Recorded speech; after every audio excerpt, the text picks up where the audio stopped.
because of who she knows. Oh yeah, for sure.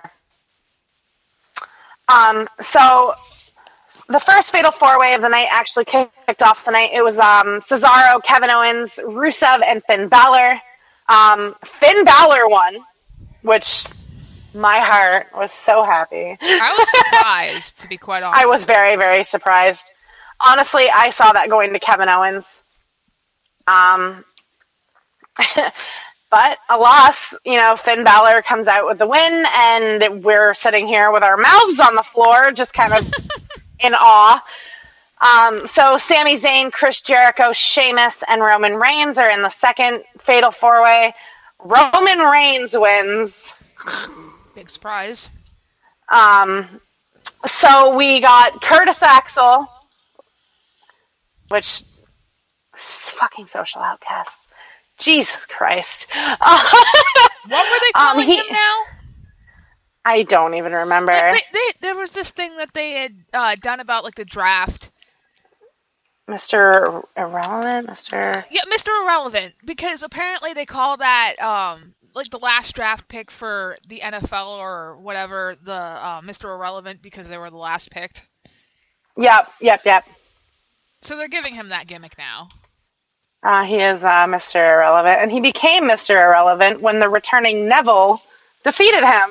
I'm sad because I love Curtis Axel. He's got such a great style. He could be a great wrestler, a great character, but they don't take him seriously. Exactly, and it's really a shame, honestly. It's also one of those things that is a slap to the face to all of those Neanderthals who are like, oh, second gen talent always gets treated better. Okay. There's your sign. So the New Day come out and they're doing this celebration thing or whatever. And, Luke Gallows and Carl Anderson bust that up. Here's the big shocker for the night for me. Kicking off the show, the general manager tells Charlotte, you're defending your women's championship tonight against Sasha Banks. So I go into this match, okay, Sasha's going to lose. This is going to lead up to a match at SummerSlam because the women's title doesn't change hands on Raw ever. The women's title changed hands on Raw. Let that sink in. And Sasha Banks, the boss, is your new women's champion. What? What? Yeah, that was the biggest surprise of the night, I think, because nobody saw it coming. We all expected it to be something that was going to be at SummerSlam, because originally that's what was supposed to happen, and now they have a rematch for SummerSlam. But as far as that night went, I would have to say that was the match of the night, because those two women, whether you like Charlotte or not, she puts everything into those matches. That match made me weepy. No shame. Her little nod to Eddie Guerrero mid-match made me... I cried like a bitch. I'm not even going to pretend. I was so emotional. I'm very, very proud of Sasha. She's such a hard worker. Obviously, no disrespect to Charlotte, because I love Charlotte. Those women go. They are two of the best, period. Every time they're in a match together, it is a fucking 10-star match. They give it all. And if you sit there and disrespect either one of them, you're a moron. There's no other way to put it.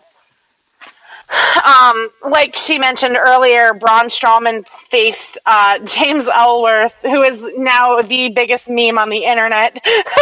Yeah. That poor kid. But Braun Strowman he cleaned that kid's clock. So Enzo and Big Cass defeated the Shining Stars. Pretty much. Cannot fucking stand these people. Ugh. But okay, Enzo and Cass, they did what they're supposed to do. How you doing? Like, How you doing? So Roman Reigns and Finn Balor.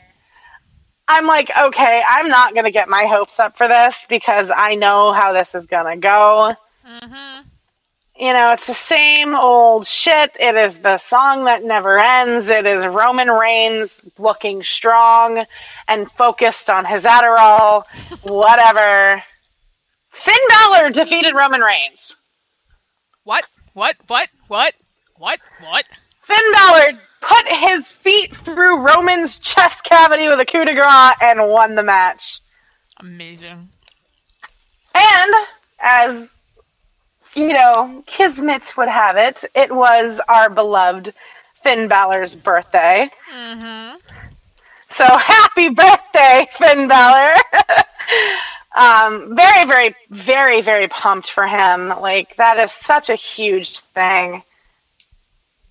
I'm so proud. I am too. I'm so proud. And now our prince is all grown up. Because of that, we're gonna get a freaking 10-star caliber match. Like they're yeah, we are all the stops. It's gonna be fucking magnificent. But anyway, so back to the conversation I had with Candace from the squared circle button here. Yes.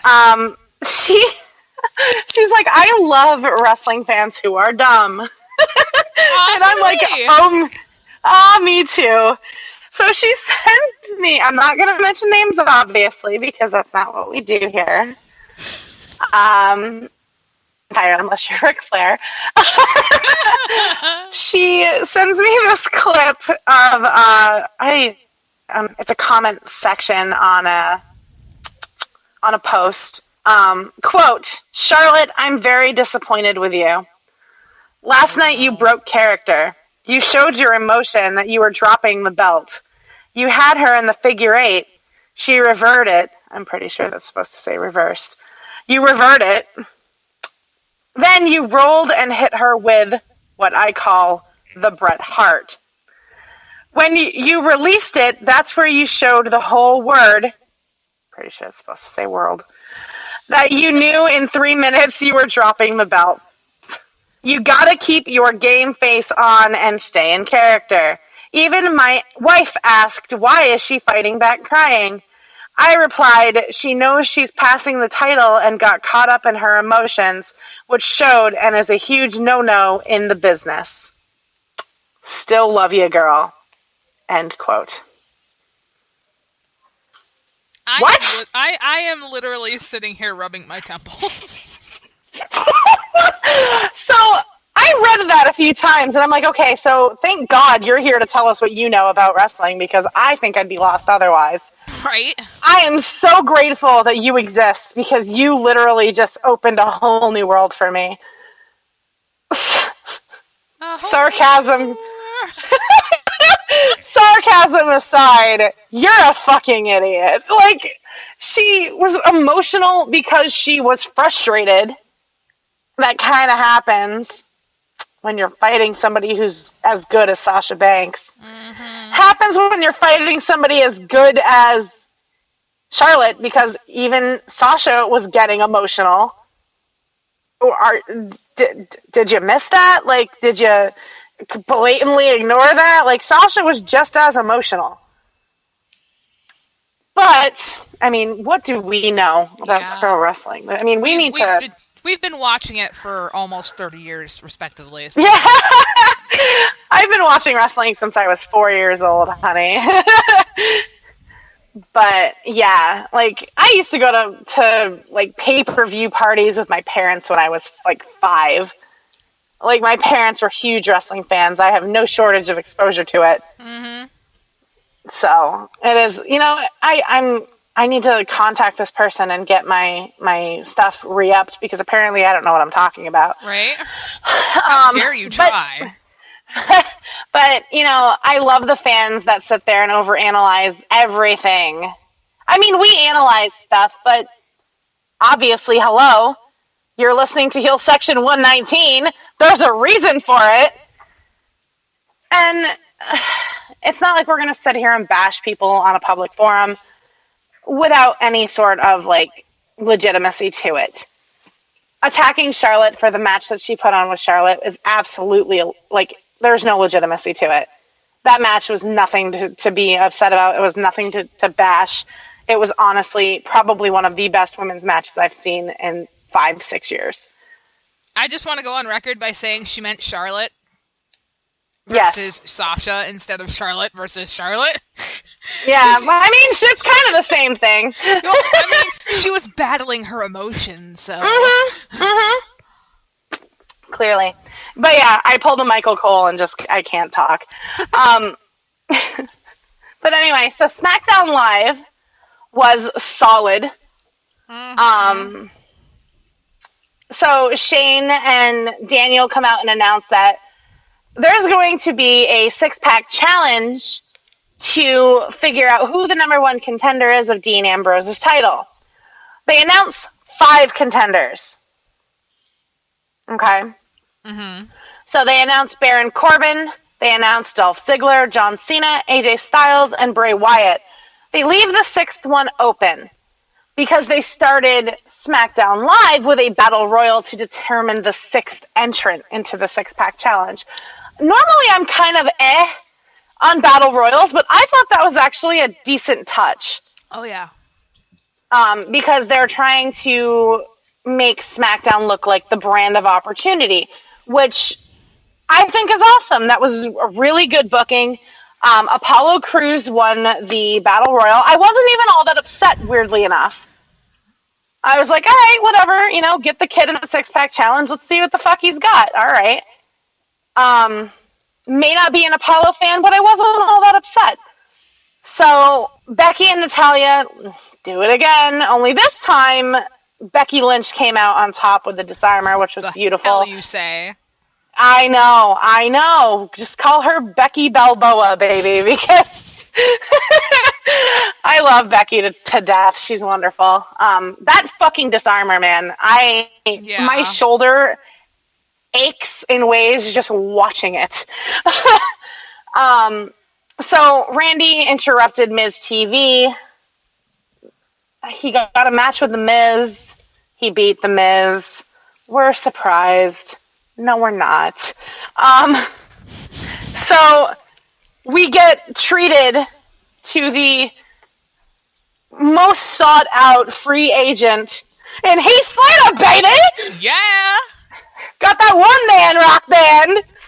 He comes out and he's doing his thing. He's shooting him a promo to, put himself over. And Shane comes out like, this is SmackDown Live. You know we're live, right? And Heath is talking about how he's the best, he's the number 1 free agent and that SmackDown should hire him. And Shane tells him there are better ways to go about getting a job. You could, send me your resume. And of course, Heath gets all offended because why do I have to send in a resume? I'm Heath Slater. I would hire him based on that. But so Shane starts to come around and he's like, I am looking at the hottest free agent in WWE right now. And Heath turns around and he gets gored out of his socks by Rhino. That's right. Rhino is on SmackDown. Rhino comes and he gores Heath Slater across state lines. And it was beautiful.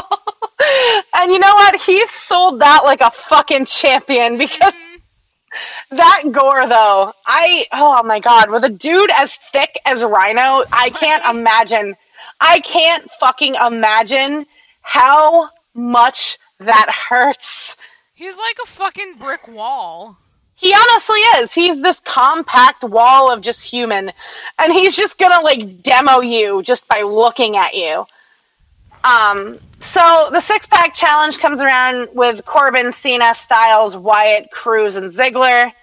And the world kind of stops for a second because Dolph Ziggler wins this match. What? What?